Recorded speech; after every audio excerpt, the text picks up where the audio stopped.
સવારમાં આપણે ચા પીએ છીએ તો માતાને ચા,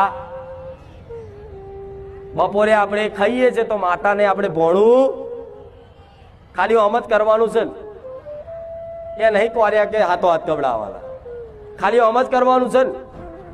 આ ખાલી કરો ને તોય મેં પહેલા કીધું હતું કે તમે ખાલી આ માતાજીના તમારી કુળદેવીના નામનું એક ભોણું અલગ પહેલા કાઢી અને પછી તમારો મઢ હોય, મંદિર હોય કે માતાજીનો તમારી કુળદેવીનો ફોટો હોય એની આગળ જઈને ખાલી આમ હાથ જોડીને કે માં આ સ્વીકાર કરી લેજે, જમાડું છું માં, દાળ ભાત પૂરી શાક બનાવ્યું છે માં, સ્વીકાર કરજે. ખાલી આમ ધરાવો ને એટલે તમારી માં છે ને વડા હજારો નિવેદ બરાબર રાજી થઈ જાય. કેટલા નિવેદ બરાબર? અત્યાર સુધી તમારા વડવાઓએ બધી હાથ હાથ પેઢીથી નિવેદ કર્યા છે ને, મોટી મોટી પલ્લીઓ ભરીને, એમાં જેટલો એનો અમીનો ઓળકાર નહીં આવ્યો હોય ને એટલો આ સમયગાળામાં ખાલી મારા સાનિધ્યમાં આવે છે ને દીકરાએ ખાલી આટલો ભાવ જગાડી દીધો ને તે હાથ પેઢીના નિવેદ એક સેકન્ડમાં પહોંચી જાય. હું એ મેળવી છું.